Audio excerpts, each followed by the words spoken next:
안녕하십니까. 오늘 SNS 마케팅 트렌드에 대해서 강의를 맡은 강사 정진수입니다. 여러분들이랑 4강을 통해서 우리가 온라인 마케팅이라는 주제에 대해서 좀 트렌드부터 뭐 카드 뉴스 만들기 이런 마케팅에 대한 이야기들을 드릴 건데요. 오늘 이 첫 강을 시작으로 해서 여러분들에게 온라인에 대해서 좀 이야기를 해드릴 수 있도록 하겠습니다. 제 소개를 먼저 간단하게 드릴 건데요. 현재 감성컴퍼니라는 회사를 운영하고 있습니다. 그리고 한국관광공사 자문위원, 근로복지공단, 뉴질랜드 교육지능청 자문위원으로 활동을 하고 있습니다. 주로 온라인 마케팅 위주의 활동들을 하고 있고요. 저서로는 이제 12권의 책을 집필을 했어요. SNS 분야에서는 특히나 인스타그램으로 SNS 마케팅을 선점하라라는 책을 시작으로 해서 지금 뭐 스마트 스토어 마케팅 책까지 총 SNS 분야로는 11권, 전체 책으로는 12권의 책을 집필을 했는데요. 여러분들이랑 이 책들을 쓰면서 가졌던 노하우들을 나눠보는 시간을 가지도록 하겠습니다. 그리고 조금 특수한 제 어떤 이력으로는요, 오프라인 매장들을 여러 개 운영하고 있는 이력들을 가지고 있어요. 여기 이제 소상공인 사장님들이 많으실 거라고 생각이 되는데요. 제가 홍콩비어라는 술집을 시작으로 해서 소셜팩토리 매니아는 공간대관 사업들을 했고요. 피자레빗이라는 브랜드를 제가 만들어서 운영하고 커피숍도 2개 정도 지금 운영을 현재 하고 있습니다. 그래서 이런 오프라인 매장들을 운영을 하고 있는데 이런 얘기들을 많이 하더라고요. 온라인 강사인데 왜 이렇게 오프라인 사업들을 하느냐라는 얘기들이 많은데 사실상 오프라인이지만 다 온라인 기반이에요. 찾아오시는 것도 그렇고요. 예약 문의나 대관 문의들도 다 온라인에서 이루어졌었다라는 것들을 말씀드리고 싶습니다. 그래서 이렇게 홍보할 수 있었던 것들에 대한 것들도 같이 공유해 보도록 하겠습니다. 자, 오늘의 메인 주제는 온라인 마케팅 트렌드랑 이런 분석과 전략인데요. 그 전에 앞서서 왜 우리가 이런 온라인 마케팅을 배워야 하는가에 대한 부분을 본질적인 이야기를 좀 해보려고 해요. 이 사진 한 장 때문이라고 보시면 되실 것 같아요. 이 사진이 뭘 의미하는지 이해하시나요? 네, 다 스마트폰 보고 있다라는 거죠. 다 핸드폰을 보고 있다라는 게 이 사진의 특징인데요. 그렇기 때문에 우리가 온라인 마케팅이라는 부분들을 주목을 하셔야 됩니다. 자, 제가 오늘 퀴즈 중에서 퀴즈를 하나 드릴 건데 가장 맞추기 어려운 문제를 좀 말씀을 드릴 거예요. 자, 여기 영상을 보고 계신 분들에게 질문 한번 드려볼게요. 정말 맞추기 어려우실 거예요. 나는 오늘 스마트폰을 몇 번 봤는지 셀 수 있다 하시는 분 있으실까요? 네, 거의 없으실 거라고 생각합니다. 제가 오프라인에서 강의해도 나오지 않아요. 아침에 일어나서부터 주무실 때까지 스마트폰 보신다는 거죠. 생각해보면 여러분 어제 밤에 침대에 누워서 마지막에 무엇 하셨었는지 기억나세요? 대부분 유튜브로 보셨거나 핸드폰을 하셨을 확률이 상당히 높습니다. 아침에 눈 뜨자마자 제일 먼저 뭐 하셨을까요? 네, 핸드폰 알람으로 끄시거나 뉴스를 보시거나 이렇게 핸드폰과 함께 시작하시는 분들이 상당히 많다라는 거죠. 심지어 화장실 갈 때까지 들고 가시는 게 이 스마트폰이라는 거죠. 그렇기 때문에 우리가 이런 온라인이라는 부분들을 빼놓고는 지금 생활을 할 수가 없다. 그래서 저는 온라인 마케팅의 트렌드를 좀 넘어서 삶이라고 말씀을 드립니다. 왜? 우리 신체에 역사상 이렇게 우리 신체에 가장 가깝게 있었던 물건은 스마트폰밖에 없어요. 뭐 화장실 갈 때 뭐 펜을 들고 가시거나 칼을 들고 가시지 않잖아요. 그러나 스마트폰을 들고 간다는 이런 부분들 때문에 우리가 이 안에서 온라인이라는 부분들을 잘 만들어 가시는 건 상당히 중요하다. 그래서 스마트폰에서 우리 브랜드, 우리 상품을 나오게 하는 것들이 되게 중요하고요. 좋은 이미지를 만들어 가는 것들이 지금 시대에서는 아주 중요해졌다라고 보실 수가 있을 것 같아요. 제가 온라인 마케팅이라고 말씀을 드렸는데 이 용어들도 계속 변화가 있어요. 디지털 마케팅이라고도 이야기하고요. 이 안에서도 뭐 퍼포먼스 마케팅 여러 가지의 단어들이 있는데 뭐 본질적으로는 온라인이라고 그냥 생각을 해주시고 이해하셔도 크게 어려움 없으실 것 같습니다. 자, 경계가 무너지기 시작했다라는 말씀을 좀 드리고 싶어요. 이 트렌드를 이야기하면서 무슨 말이냐면 좀 예시로 쉽게 드려볼게요. 우리가 변화가 시작이 됐는데 변화 속에 있다 보니까 그 부분들을 잘 느끼지를 못해요. 네. 왜냐하면 태풍도 태풍의 눈에 있으면 잘 알지 못하고 개구리도 물을 조금씩 온도를 올리면 삶아 죽어요. 뜨거운 물이면 뛰어나오는데 이렇게 서서히 변화할 때는 잘 못 느낀다라는 거죠. 조금 더 와닿게 설명을 드리면 다이어트를 제가 막 했어요. 10kg 정도를 뺐어요. 스스로는 잘 못 느껴요. 아, 살이 빠졌구나를 느끼지만 막 엄청 느끼지 못하는데 오랜만에 사람을 만나게 되면 너 살이 왜 이렇게 많이 빠졌어? 라는 이야기를 하게 되는 거죠. 본인은 잘 못 느끼지만 예, 이렇게 서서히 변하면 잘 못 느낀다라는 것들을 좀 제가 외부의 시선에서 말씀을 좀 드리려고 합니다. 자, 집에서 지금 신문을 보시는 분이 얼마나 되실까요? 대한민국 거의 전반적으로 신문을 보고 다 살았어요. 저희 집도 신문을 한 개 봤던 게 아니라 두 개, 세 개씩 봤었던 기억이 있어요. 근데 지금 신문 보시는 분이 거의 없다라는 거죠.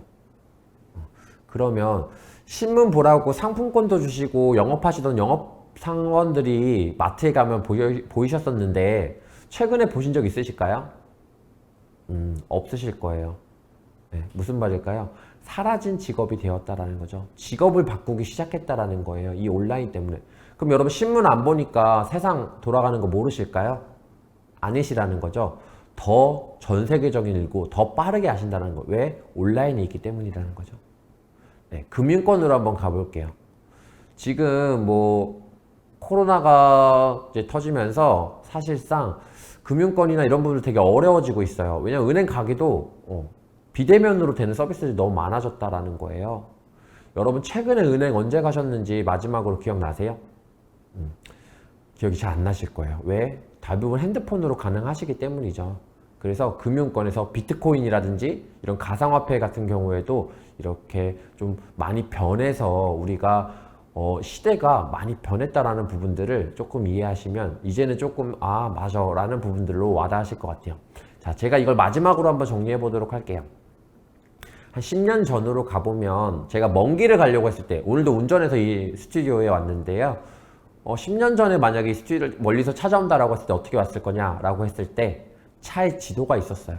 네. 대부분의 차에 지도가 있었어요. 여러분도 아마 기억나실 거예요. 또는 부모님 차에 지도가 있으셨던 기억이 있으실 거예요. 근데 제가 여러분을 만나러 가는데 제가 지도 보고 찾아갈게요 라고 하면 여러분 어떤 생각이 드실까요? 되게 웃기실 거예요. 그래서 지도라는 부분들이 예전에는 그게 맞았지만 지금 그렇게 하는 게 아주 비효율적이다.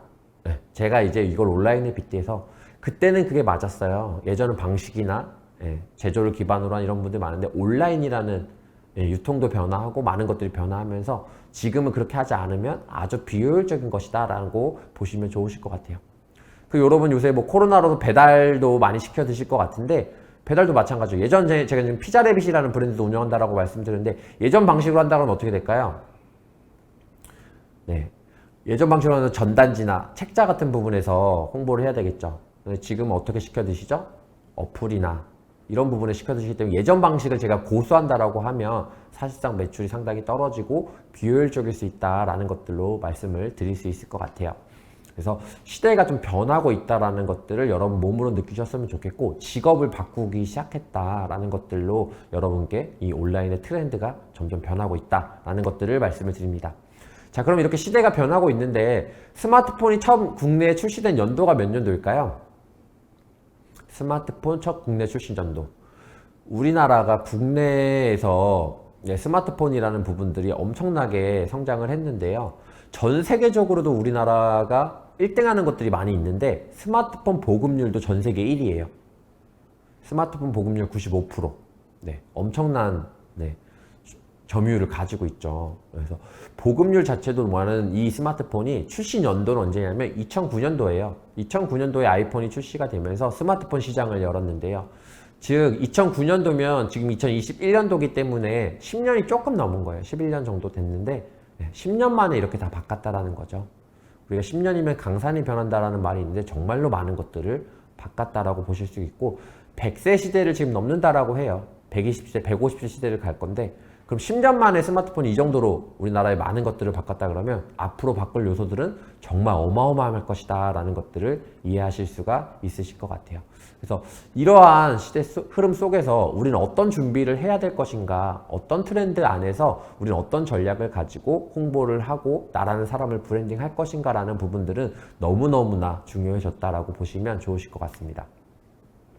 자, 시대의 경계가 무너졌다라는 부분들을 한 번 더 정리해 드릴 건데요. 위기일 때 기회가 온다라는 말을 대부분 많이 들어보셨을 거예요. 자, 정말인데요. 이 IMF라는 위기가 우리나라에 왔었어요. IMF라는 위기가 있었는데 IMF라는 위기가 있으면서 사실상 많은 분들이 좀 어려웠죠. 실직도 일어나고 이런 부분들이 있는데 이때 사실상 기회를 본 사람들이 많다라는 거예요. 어떤 기회를 가졌냐라고 했을 때 이런 거죠. 이런 건물이 있는데 10억짜리 건물이 있어요. IMF가 터지면서 뭐 2억, 3억으로 이제 떨어진 거죠. 다 부도가 나기 시작하면서.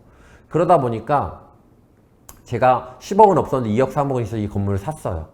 그리고 5년, 10년이 지나니까 이 건물이 20억이 됐어요. 그럼 제가 돈 벌었을까, 안 벌었을까? 벌게 된 개념인 거죠. IMF가 아니었으면 이 돈이 그렇게 떨어지지 않았을 텐데. 그래서 그런 부분들을 좀 이해하시면 좋으실 것 같고요. 위기일 때 기회인 수가 있다. 지금 뭐 코로나도 마찬가지죠. 엄청난 위기라고 해요. 전 세계적으로. 자영업자들 상당히 어렵고 저도 매장들을 운영하다 보니까 어려운 매장도 분명히 있는데요.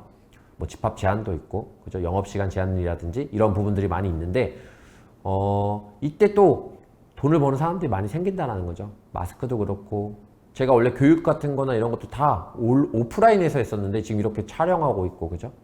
누군가한테는 되게 기회가 될 수 있는 시기다라는 것들을 보시면 좋을 것 같은데 이 이야기를 드리는 궁극적인 이야기는 이것 때문이에요.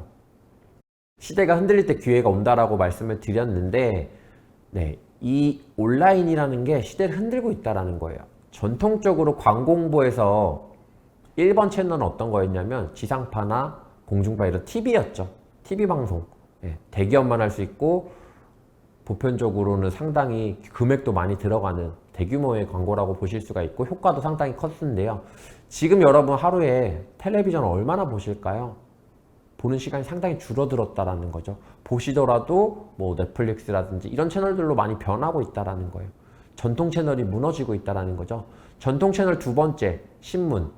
TV 지금 많이 줄어들었다라고 말씀을 드렸고 신문 보시는 분 많이 없어졌죠. 세 번째, 라디오. 자, 그러면 그런 채널들이 인기를 잃었고 많이 흔들리고 있다는 거죠. 그 자리를 그럼 무엇이 대체했느냐라고 했을 때 이런 온라인 마케팅의 채널들이 뭐 블로그라든지 인스타, 유튜브 이런 채널들이 상당히 그 자리를 잡았다라는 거죠. 그렇기 때문에 이렇게 시대가 흔들릴 때 기회일 수 있다. 근데 이 기회라는 게 오래 가지 않아요. 여러분들의 자녀가 있으신 분들은 그 아이들은 태어났을 때부터 유튜브를 보면서 자라요. 그렇기 때문에 아주 능숙하죠. 그리고 교육청 통계에 의하면 그 희망 직업, 초등학생의 희망 직업에 크리에이터라는 직업이 들어와 있다라고 하죠. 시대가 정말 변했고 이 안에서 이제 기회가 설마 많이 남지 않았다. 그래서 지금 이걸 보시는 우리 사장님들이나 예비 사장님들도 마찬가지인데 이게 기회라는 걸 이해하시고 이 안에서 좀 기회를 찾으시면 좋으실 것 같다라는 부분들을 말씀을 드려요. 코로나로 인해서 이 속도가 너무나 빨라졌어요. 사실상. 온라인이라는 게 원래 파워풀했는데 코로나로 인해서 비대면 서비스들이 좀 강화가 되면서 온라인이 엄청나게 큰 성장을 일으켰다라고 보실 수가 있을 것 같아요. 그래서 사용 시간도 되게 늘어났고요. 그런 부분들 안에서 그럼 우리는 어떤 기회를 가져가야 할 것인가 라는 부분들을 생각해 봐야 되는 시기라고 생각이 됩니다. 자, 그러면 되게 중요하다라는 부분들을 이제 트렌드는 이해를 했는데 우리가 온라인상의 콘텐츠를 만들 때 어떻게 해야 될지에 대한 팁을 하나 드리려고 해요. 트렌드를 읽었으니까 그러면 우리가 온라인이 중요하다라는 건 이해했어요. 자, 그러면 거기서 콘텐츠 어떤 내용들을 뭐 블로그나 인스타나 유튜브에 올려야 될 것인가 라고 했을 때 요 사진 한 장으로 좀 설명을 드리려고 합니다. 일단 구매 저항선이라는 기준으로 설명을 드리려고 하는데요. 구매 저항선 이렇게 생각하시면 돼요. 편의점에서 물을 구매하실 때 고민 많이 하실까요, 안 하실까요? 고민 많이 안 하실 거예요. 이유는 구매 저항선이 낮기 때문이에요. 그래서 구매 저항선이 낮을 때는 온라인 마케팅 어떻게 하시면 되냐면 노출에 포커스를 맞추시면 돼요. 많이 보여주면 사요. 무슨 말이냐? 제가 여기다가 뭐 커피를 하나 갖다 놓고 100원에 팔게요. 이 지금 강의를 들으시는 분들에게 100원에 팔겠습니다. 무료 배송이요 라고 하면 사는 사람 생길까요? 안 생길까요? 생기겠죠. 100원밖에 안 해? 그럼 사야지. 왜? 구매 정성이 낮은 상품이기 때문이에요. 그래서 구매 정성이 낮은 상품군에 속하시는 분들은 노출, 채널들을 다양화하시거나 많이 보여주시는 데 포커스를 맞추시면 될 것 같고요. 구매 정성이 높으실 때는 어떻게 하시면 되냐? 후기 위주로의 컨텐츠들이 꼭 필요해요. 여러분 노트북을 구매한다라고 생각을 해보시면 고민을 많이 하실 거예요. 구매 정성이 낮을 때는 고민을 별로 안 했는데 구매 정성이 높아지게 되면 이제 고민을 많이 하시게 되죠. 그때는 꼭 필요한 것들이 후기라는 거예요. 여러분들이 뭔가를 구매하실 때 생각해 보시면 내가 이걸 사기 위해서 이런 부분들을 결정했었지 라는 부분들을 이해하실 거예요. 그래서 구매 정성이 높을 때는 후기를 꼭 필요로 한다라는 것들을 이해하시면 좋으실 것 같습니다. 자, 그러면 우리가 트렌드에 대해서는 편안하게 이해를 했어요. 아, 정말로 이게 기회이고 시대를 흔들었기 때문에 많은 분들이 여기서 기회를 얻어가는구나. 그리고 코로나 때문에 이 비대면이나 우리 온라인 마케팅이 삶으로 정말 우리가 뗄래야 뗄 수 없는 관계가 되었다는 거 이해하셨는데요. 자, 그러면 조금 더 채널에 대한 이야기를 나눠보도록 할게요. 자, 제가 운영했던 홍콩베어라는 술집인데 얘는 블로그로 홍보하는 게 좋을까요? SNS로 홍보하는 게 좋을까요?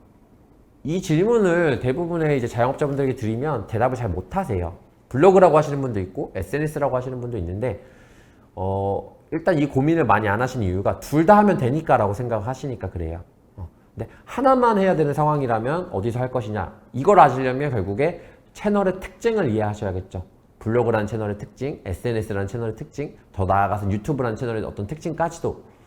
자, 그럼 이 질문이 조금 어려우실 거예요. 정답을 말하는데 이유를 말하기가 어렵다는 거죠. 자, 질문을 바꿔서, 자, 그럼 우리가 명동에 찜닭을 먹으러 간다라고 했을 때 블로그를 검색하시겠습니까? SNS 검색하시겠습니까? 라고 개인적인 질문을 드린다면 여러분 어디 선택하실래요?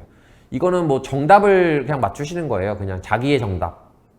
어떤 마케팅의 정답을 아까는 요청을 드렸다면 그건 좀 어려웠는데, 본인은 어디서 보세요라고 했을 때 제가 강의를 하다 보면 이렇게 질문을 드리면 7대3 정도로, 7대3, 8대2 정도로 블로그가 많이 나와요.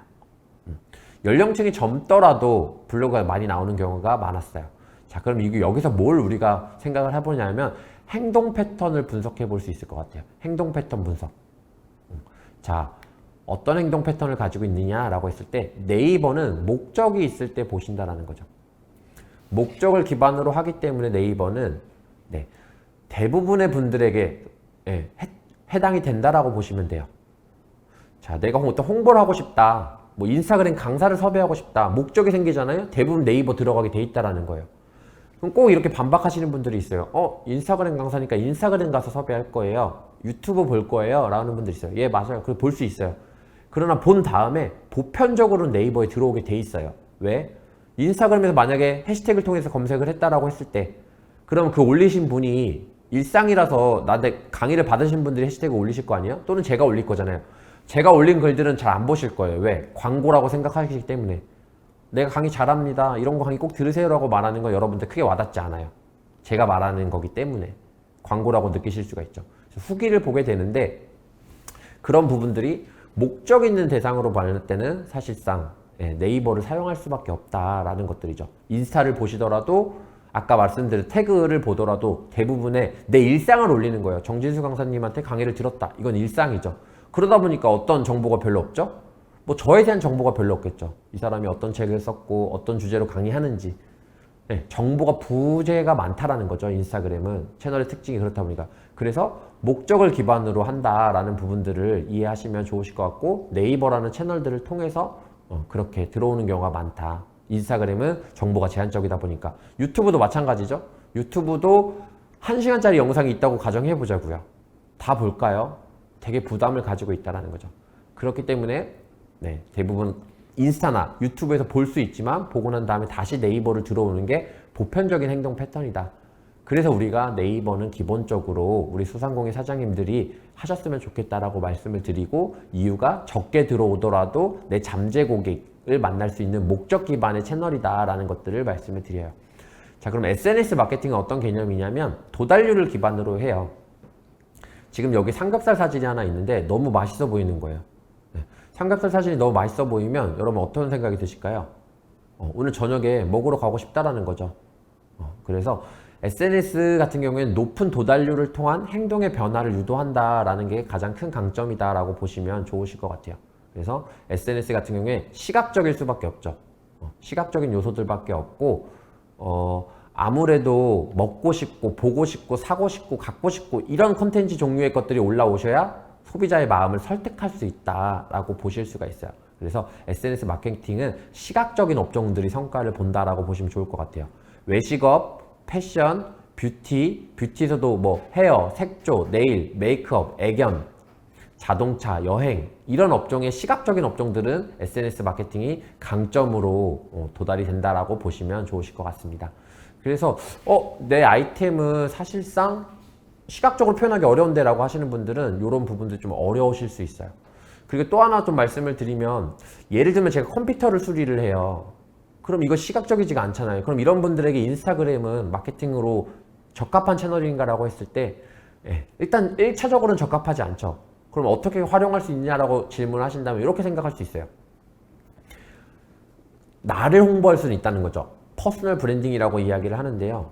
그럼 어떤 컨텐츠를 올려야 되느냐? 예를 들면 컴퓨터 수리하는 모습, 내 전문가적인 모습이라든지 열정적이고 성실한 모습을 보여주게 되면 여러분들이 컴퓨터를 수리하는 일이 생겼을 때 제가 생각이 난다라는 거죠. 항상 뭐 생각난다, 내가 뭐 구매하겠다, 또 필요로 하다 이게 아니라 어느 시점에서 아 맞아, 내 SNS 친구 중에 컴퓨터 수리하시는 분이 있었지, 그분 아주 전문가고 성실하시던데 그분한테 연락해봐야겠다. 어차피 불특정 다수인 모르는 사람에게 하느니 그렇게 된다는 거죠. 그 관계가 오래될수록 확률은 높아질 수 있다라고 보실 수가 있는 거죠. 다시 정리하면 목적 있는 대상을 만날 때는 네이버, SNS는 이제 높은 도달률을 통해서 사진을 통한 행동의 변화를 유도시킨다라는 부분들이 있을 것 같아요. 근데 여기서 하나 조금 더 추가적으로 말씀을 드리면 인스타그램은 이 두 가지를 다 만족시켜요. 네이버의 목적성과 당연히 SNS 마케팅이니까 SNS 들어가겠죠. 어떤 것 때문에 두 개 다 만족시키냐면 해시태그가 있기 때문이에요. 그래서 해시태그라는 걸 통해서 목적 기반으로 한다라는 부분들을 이해하시면 좋을 것 같습니다. 그래서 여러분 잘 이해하셨는지 질문을 잠깐 드리면, 제가 노트북을 사러 마트에 갔어요. 이건 SNS 마케팅일까요? 블로그 마케팅일까요? 블로그 마케팅에 속한다는 거죠. 목적을 가지고 왔기 때문에. 홈쇼핑에 노트북이 나와서 사게 됐어요. 이건 SNS 마케팅일까요? 블로그 마케팅일까요? SNS 마케팅이죠.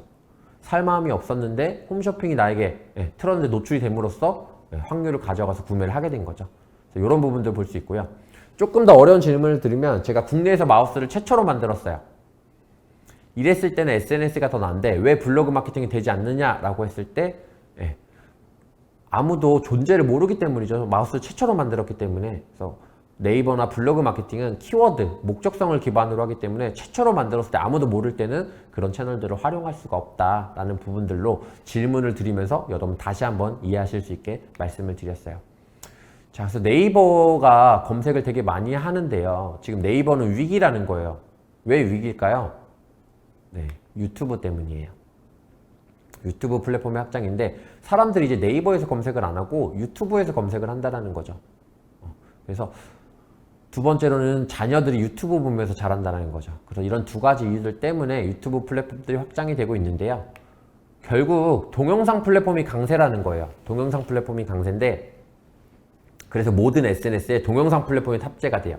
페이스북은 페이스북 워치, 인스타그램은 IGTV, 네이버는 네이버 TV, 이런 각각의 채널들을 통해서 동영상 플랫폼들이 탑재가 된다라는 부분들을 이해하시면 좋으실 것 같아요. 뭐 인스타그램은 최근에 릴스까지 들어오게 되면서 그런 부분들을 보시면 되실 것 같고요. 결국에 여러분들이 하실 수 있는 채널이 많지는 않아요. 네이버에서 블로그, 카페나 지식인, 포스트, 밴드 다 뺐어요. 카페는 선점을 하셨어야 되고 밴드는 누군가 초대해줬어요. 그 자체가 마케팅인 거지. 키우시는 채널이 별로 키우기가 어려워요. 포스트 어디서 나오는지 잘 모르실 거예요. 지식인 잘 안 보실 거고. 결국에 여러분들 네이버에서는 블로그, 스마트 스토어는 판매 채널이기 때문에 마케팅 채널에서 뺐고요. SNS에서는 페이스북하고 인스타그램만 보시면 돼요. 그리고 트위터나 카카오스토리 인기가 줄어들었고 트위터 특정 사용자만 사용하시기 때문에 페이스북과 인스타그램만 보시면 되실 것 같고, 영상 플랫폼은 유튜브만 하나 보시면 당연히 되실 것 같습니다. 자, 그럼 이렇게 보시면 되겠네요. 네이버의 블로그, SNS에서 페이스북, 인스타그램, 영상 플랫폼은 유튜브가 전부예요. 그 중에서 본인한테 맞는 채널과 업종에 맞는 것들을 선택하시면 되실 것 같은데, 제가 이거를 성장 그래프로 한번 그려봤어요. 보시면은 블로그 그래프부터 여기 한번 보시면 이렇게 쭉 바닥 구간이 있다가 어느 시점으로 갑자기 성장하는 거예요. 이렇게 바닥 구간에서 성장을 한다는 거죠. 그게 2달에서 3달 걸린다는 거예요. 2~3달 동안은 사실상 성장하지 않는다라는 게 핵심 포인트인 거죠. 그러다 보니까 이 구간을 못 버티시는 분들이 상당히 많아요. 그래서 여러분들이 하실 때 1일 포스팅으로 2~3달 정도 꾸준히 써야 되겠구나, 알고리즘이 이런 것들이 있구나를 이해하시면 돼요. 내가 열심히 쓰는 게 중요한 게 아니고 네이버가 좋아하는 알고리즘을 이해한다라는 개념을 이해하시고 2달에서 3달 정도 걸린다라고 보실 수가 있죠. 그리고 어느 시점부터 자고 일어났더니 1000명, 2000명, 3000명 간다는 거예요. 계속 100명 있다가 갑자기 난 아무것도 똑같이 했는데 500명, 300명, 1000명 이렇게 올라간다는 거죠. 유튜브도 마찬가지예요. 다만 유튜브는 기간이 더 길어요. 장기 채널로 보고 보편적으로 1년을 봅니다. 컨텐츠마다 다를 수는 있어요. 그래서 되게 긴 채널이다. 그래서 보편적으로는 소상공인분들에게 추천을 드리진 않아요. 성과가 나오는 데까지 좀 오래 걸리고, 만약에 업종이나 아이템의 변경이 있을 수 있다 그러면 유튜브 같은 채널은 사실상 좀 장기로 보고 하다 보니까 그런 분들에게 좀 적합하지 않을 수 있다라는 것들을 말씀드리고, 다만 잘 됐을 시에는 갑자기 뭐 1000명, 2000명, 3000명, 5000명 늘어난다라는 거죠. 이렇게 생각하시면 돼요. 0명에서 5000명까지는 1년이 걸렸는데 5000명에서 10,000명까지는 1년이 아니라 6개월이면 갈 수 있다는 개념인 거죠. 가파르게 성장한다라는 부분들을 이해하시면 좋으실 것 같아요. SNS 같은 경우에 이런 거예요. 여러분들이 SNS 하셨다 그러면 늘 꾸준히 성장한다라는 거죠. 그래서 한 명 대신 블로그나 유튜브에서 비해서 어떤 것들이 없느냐라고 했을 때 드라마틱하게 성장하는 일은 없다. 블로그나 유튜브는 어느 시점에서 드라마틱하게 성장하지만 SNS는 늘 꾸준히 성장하는 채널이다라고 보실 수가 있을 것 같아요. 자, 이런 개념들을 가지고 여러분들이 채널을 좀 운영하셨으면 좋겠고, 저희가 뭐 여러분들이 공부하실 때도 나는 그럼 목적성 있는 블로그를 좀 해야 되겠구나. 컨텐츠가 느리더라도 나는 이 업에 사명감을 가지고 오랜 시간 하겠다라는 건 유튜브가 또 맞을 수도 있는 거고요. 성과가 나온다 그럼 반대로 가요. 유튜브가 가장 구독자 10,000명, 블로그 방문자 수 1000명, 인스타 팔로워 1000명이라고 했을 때 똑같이 10,000명이라고 했을 때 유튜브가 훨씬 더 파워풀할 수밖에 없다라는 것들을 이해하실 수 있을 것 같아요.